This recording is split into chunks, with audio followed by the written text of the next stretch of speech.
नमस्कार साथियों, ज्ञान स्थली गुरुकुल में आपका स्वागत है। साथियों, भूगोल विषय के अंतर्गत अक्षांश एवं देशांतर रेखाएं क्या होती हैं, इनके बारे में समझेंगे। पृथ्वी एक गोले के समान है। इस पर किसी भी स्थान की सटीक स्थिति लोकेशन बताने के लिए वैज्ञानिकों ने अक्षांश लैटिट्यूड और देशांतर लॉन्गिट्यूड रेखाओं की कल्पना की है। ये रेखाएं पृथ्वी को काल्पनिक रूप से विभाजित करती हैं और किसी भी बिंदु की स्थिति को डिग्री में दर्शाती हैं। देखिए डिग्री में कैसे दर्शाती हैं, हम आपको बताते हैं। साथियों, पृथ्वी की संरचना कुछ इस प्रकार की है। इसको हम इस तरह से बांटते हैं: पूर्व, पश्चिम और उत्तर और दक्षिण। जो आपकी पूरब से पश्चिम की तरफ यह गई है, इसको बोलते हैं विषुवत रेखा, भूमध्य रेखा या 0 डिग्री अक्षांशीय रेखा। और यह जो हमारी उत्तर से दक्षिण की तरफ आई हुई है, इसको बोलते हैं हम देशांतर रेखा। देशांतर रेखाओं से समय का मापन होता है और विषुवत रेखाओं से ये जो हमारी अक्षांशीय रेखाएं हैं, इनसे हमारे ताप का मापन होता है। तो एक एक करके इनको समझते हैं। ताप का मापन कैसे होता है, समय का मापन कैसे होता है, चलते हैं आगे। अक्षांश रेखाएं, लाइन ऑफ लैटिट्यूड परिभाषा। अक्षांश वे काल्पनिक रेखाएं हैं जो भूमध्य रेखा के समानांतर पृथ्वी पर खींची जाती है। साथियों, इन रेखाओं की एक खास विशेषता यह होती है, यह पूरब से पश्चिम तक सभी रेखाएं एक दूसरे के समान होती हैं। देखिए कैसे। साथियों, ये रेखाएं यहां पूरब है और यहां ये पश्चिम है, तो पूरब से पश्चिम तक के बीच इनके बीच की दूरी समान होती है। किसी भी रेखा के बीच देख लो आप, समान होगी। और जो हमारी ये देशांतर रेखाएं हैं उत्तर से दक्षिण की तरफ, ये ध्रुवों पर इनके बीच की दूरी कम होती है और भूमध्य रेखा पर इनके बीच की दूरी ज्यादा हो जाती है। इस तरह से ये होती हैं। इनके बीच की दूरी असमान होती है, कहीं भी इनके बीच की दूरी समान नहीं होती है। आगे चलते हैं। ये पूरब से पश्चिम दिशा में खींची जाती हैं। जो अक्षांशीय रेखाएं हैं ये पूरब से पश्चिम, इनका उपयोग उत्तर या दक्षिण दिशा में स्थित बताने के लिए किया जाता है। भूमध्य रेखा को 0 डिग्री अक्षांश रेखा माना जाता है। भूमध्य रेखा से उत्तर दिशा की रेखाएं उत्तरी अक्षांश और दक्षिण दिशा की तरफ की दक्षिण अक्षांश रेखाएं साउथ लैटिट्यूड मानी जाती हैं। 90 उत्तर प्लस 90 दक्षिण प्लस 1 भूमध्य रेखा बराबर 181 ये रेखाएं होती हैं। यह भी हमें ध्यान रखना है। भूमध्य रेखा 0 डिग्री, कर्क रेखा 23.5 डिग्री, मकर रेखा 23.5 डिग्री दक्षिणी अक्षांश और कर्क रेखा 23.5 डिग्री उत्तरी अक्षांश। आर्कटिक वृत्त 66.5 डिग्री उत्तर और आर्कटिक वृत्त 66.5 डिग्री आपका, ये अंटार्कटिक, ये 66.5 आपका दक्षिणी ध्रुव। तो आर्कटिक हमारा उत्तर की दिशा में होता है और अंटार्कटिक हमारा दक्षिण की दिशा में होता है।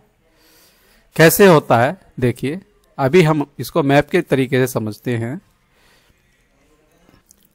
साथियों, इसे आसान तरीके से समझने की कोशिश करते हैं। देखो, ये पृथ्वी की पूर्वी भाग, ये पश्चिमी भाग और ये ऊपर की तरफ उत्तरी भाग और ये नीचे की तरफ दक्षिणी भाग। जो हमारी ये विषुवत रेखा है, विषुवत रेखा से ऊपर की तरफ ये वाला 23.5 डिग्री, ये कर्क रेखा कहलाती है। और इससे ऊपर 66.5 डिग्री ये आर्कटिक रेखा कहलाती है। आर्कटिक रेखा से ऊपर का जो तापमान होता है वो ठंडा होता है, यहाँ बर्फ पाई जाती है। ऐसे ही आपके भूमध्य रेखा से जब हम नीचे की तरफ चलते हैं तो 23.5 डिग्री पे मकर रेखा और उसके नीचे 66.5 डिग्री पर ये अंटार्कटिक रेखा पाई जाती है। यहां भी इसके बाद बर्फ ही बर्फ पाई जाती है। तो इस तरह से पृथ्वी को उत्तरी ध्रुव क्षेत्र 66.5 डिग्री आर्कटिक क्षेत्र और दक्षिणी ध्रुव 66.5 डिग्री दक्षिणी क्षेत्र में बांटा गया है। और आगे चल के समझते हैं इसको आसान तरीके से। उत्तरी ध्रुव 90 डिग्री उत्तर और दक्षिणी ध्रुव 90 डिग्री दक्षिण में ये माना जाता है। उत्तरी ध्रुव हमारा ये ऊपर की तरफ होगा, ये उत्तरी ध्रुव 90 डिग्री है और यहाँ उत्तरी दक्षिणी ध्रुव ये हमारा 90 डिग्री है। अब 0 से यहाँ 90, 0 से यहाँ 90 और 0 से ऊपर की तरफ 90, 90, 90, 180। तो इसका मतलब यह है कि हम अभी ग्लोब के आधे भाग का अध्ययन कर रहे हैं। इसी तरह से ही हम संपूर्ण ग्लोब का अध्ययन करते हैं। आगे चलते हैं। भारत से गुजरने वाली कर्क रेखा 23.5 उत्तरी अक्षांश पर स्थित है। यह भारत के 8 राज्यों से गुजरती है। गुजरात, राजस्थान, मध्य प्रदेश, छत्तीसगढ़, झारखंड, पश्चिम बंगाल, त्रिपुरा और मिजोरम, इन राज्यों से कर्क रेखा गुजरती है। देशांतर रेखाएं परिभाषा। देशांतर वे काल्पनिक रेखाएं हैं जो उत्तरी ध्रुव से दक्षिणी ध्रुव तक खींची जाती हैं। मुख्य बिंदु देशांतर रेखा मैंने आपको बता दी है, समय का मापन इनके माध्यम से होता है।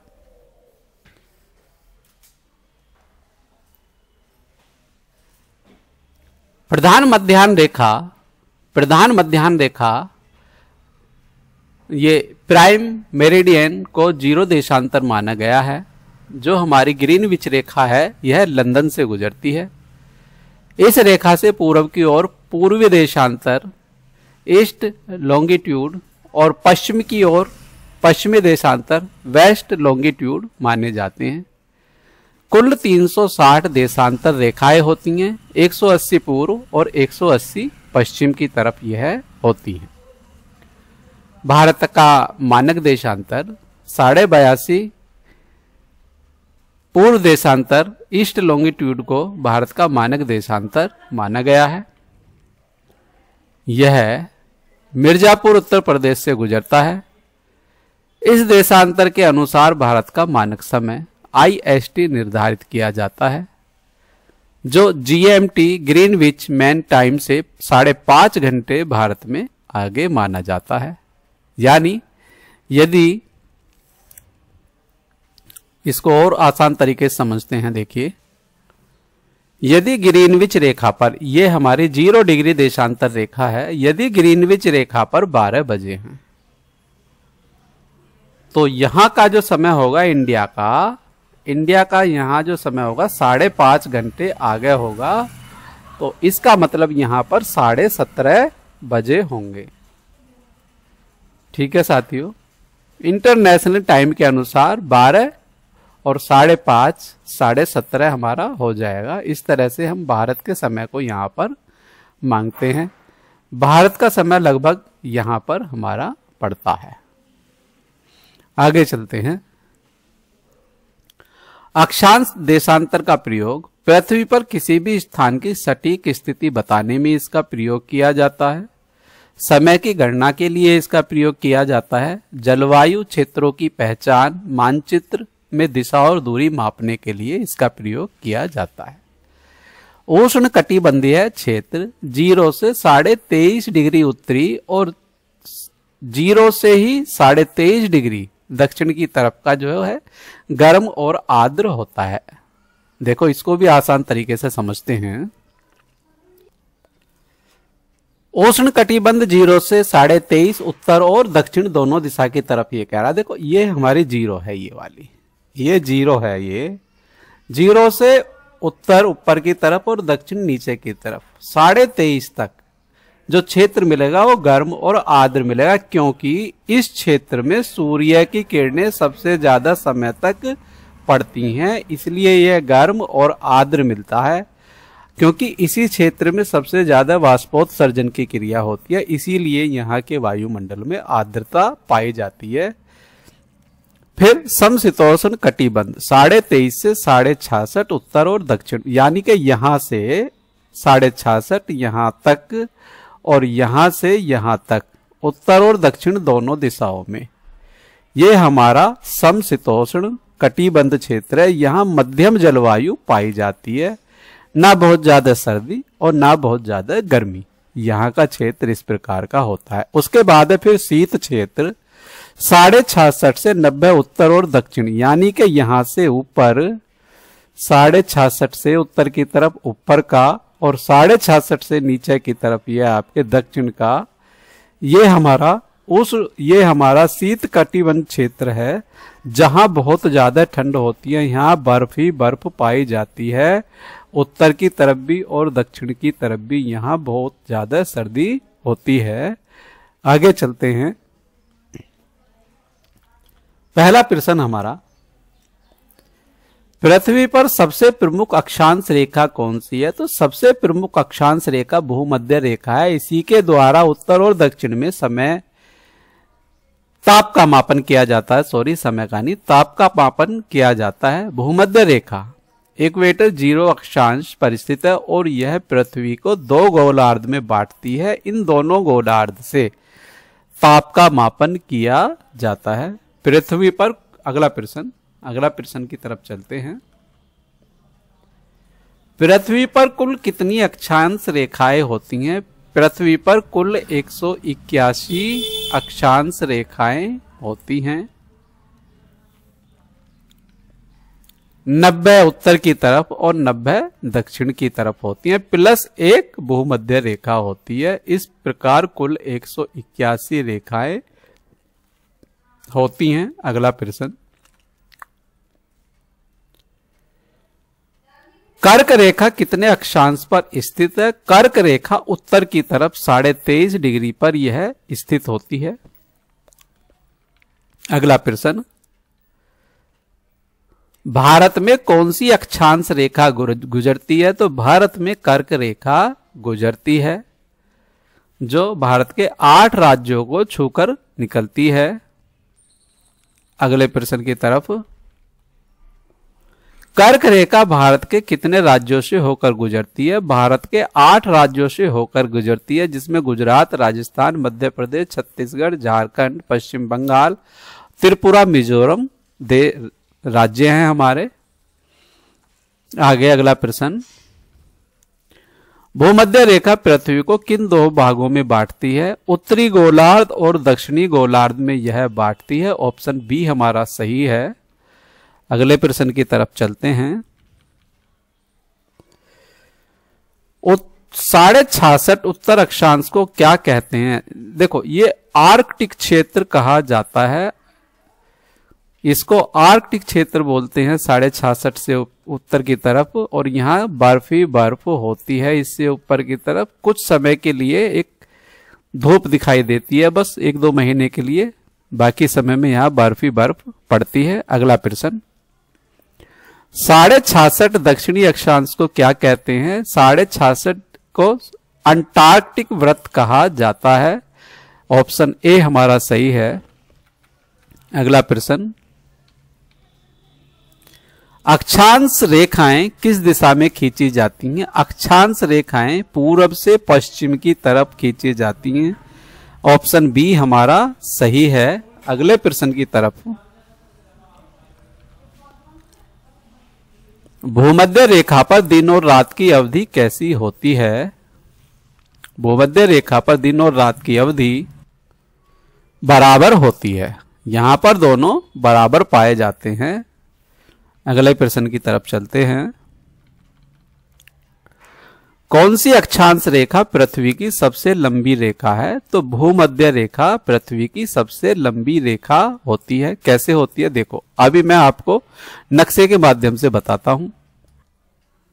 ये जो हमारी 0 डिग्री अक्षांश रेखा है, ये यहां पर सबसे ज्यादा लंबी होगी, क्योंकि गोलाई के अनुसार हमारा घेरा घटता जा रहा है, उत्तर की तरफ भी और दक्षिण की तरफ भी।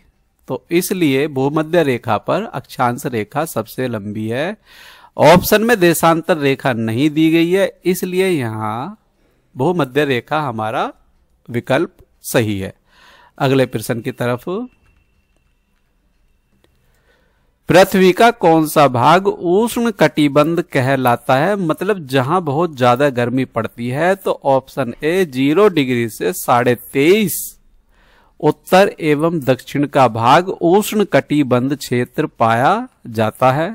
अगले प्रश्न की तरफ, अक्षांश रेखाओं की कुल संख्या में कितनी उत्तर दिशा में हैं? तो उत्तर दिशा में भी आपकी 90 हैं और दक्षिण दिशा में भी आपकी 90 होती हैं। भूमध्य रेखा को मिलाकर एक और जुड़ जाती है तो ये 181 हो जाती हैं। अगले प्रश्न की तरफ चलते हैं। अगला प्रश्न, भारत का उत्तरी अक्षांशीय विस्तार कितना है? ऑप्शन बी हमारा सही है। अगले प्रश्न की तरफ चलते हैं। अक्षांश रेखाएं आपस में कैसी होती हैं? अक्षांश रेखाएं आपस में समानांतर होती हैं, एक दूसरे के समान पूर्वी छोर से पश्चिमी छोर तक ये होती हैं। ऑप्शन बी हमारा सही है। अगला प्रश्न, भूमध्य रेखा का अक्षांश मान क्या है? भूमध्य रेखा का अक्षांश मान 0 डिग्री होता है। अगला प्रश्न, कौन सी अक्षांश रेखा ध्रुवों के सबसे निकट है? तो 90 डिग्री उत्तरी और दक्षिणी अक्षांश रेखा ध्रुवों के सबसे निकट है। अगला प्रश्न, अक्षांश रेखाओं की सहायता से क्या ज्ञात किया जाता है? अक्षांश रेखाओं की सहायता से जलवायु क्षेत्र ज्ञात किया जाता है। अक्षांश रेखाएं किसे दर्शाती हैं? अक्षांश रेखाएं उत्तरी एवं दक्षिण की स्थिति को दर्शाती हैं। ऑप्शन सी हमारा सही। कौन सा देश दोनों गोलार्धों में फैला हुआ है? ब्राजील दोनों गोलार्धों में फैला हुआ है, उत्तरी गोलार्ध में भी और दक्षिणी गोलार्ध में भी। भारत, रूस और जापान ये हमारे उत्तरी गोलार्ध में हैं।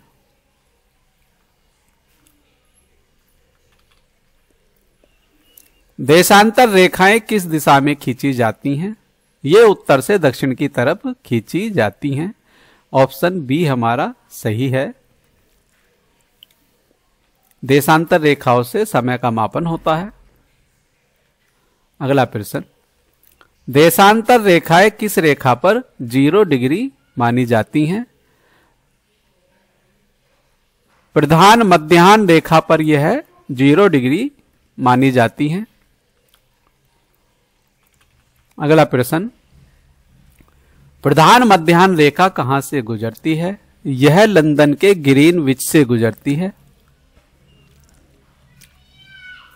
कुल कितनी देशांतर रेखाएं होती हैं? कुल 360 देशांतर रेखाएं होती हैं।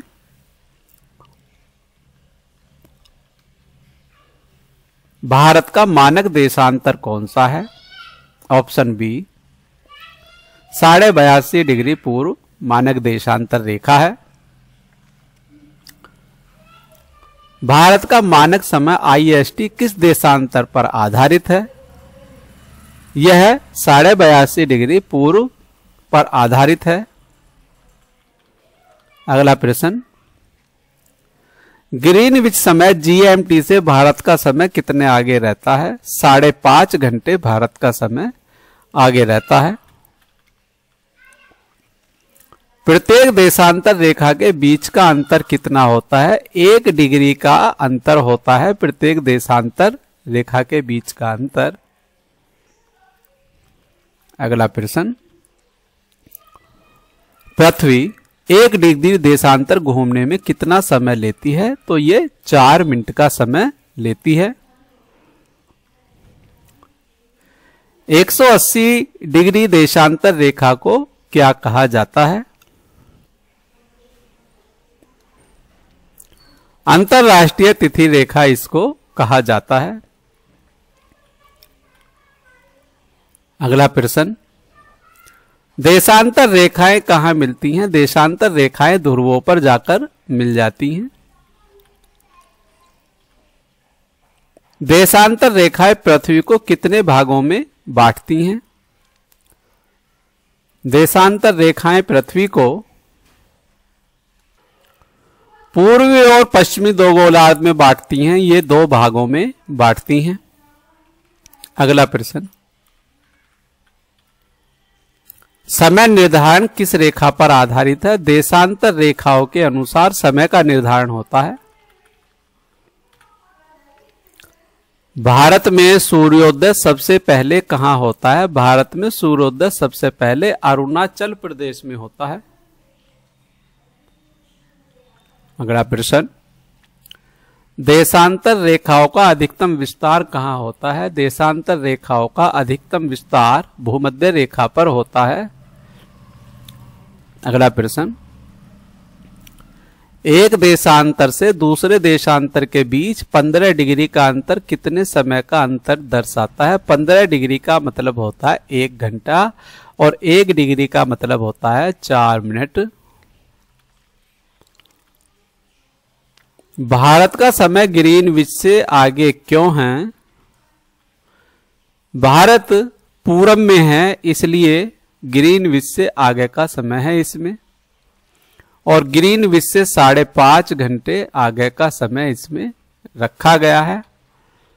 अगला प्रश्न, 82.5 डिग्री ईस्ट देशांतर से गुजरने वाला शहर कौन सा है? तो मिर्जापुर है ये। देशांतर रेखाएं एक दूसरे से कैसी होती हैं? परस्पर मिलती हुई ध्रुवों पर ये होती हैं, ये ध्रुवों पर जाकर मिल जाती हैं। ऑप्शन बी हमारा सही है। यदि ग्रीनविच पर दोपहर 12 बजे हैं तो भारत में समय क्या होगा? तो भारत में शाम के 5:30 बजे होंगे। ऑप्शन सी हमारा सही है।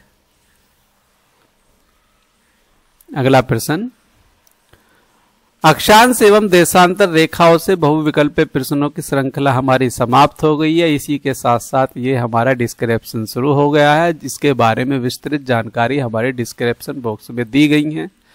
साथियों, यदि बहुविकल्पीय प्रश्नों की अक्षांशीय एवं देशांतर रेखाओं से संबंधित श्रृंखला अच्छी लगी है तो वीडियो को लाइक कीजिए, वीडियो को शेयर कीजिए। यदि आपने हमारा चैनल सब्सक्राइब नहीं किया है तो चैनल को सब्सक्राइब करिए। मिलते हैं नई वीडियो के साथ, तब तक के लिए जय हिंद, जय भारत साथियों, धन्यवाद।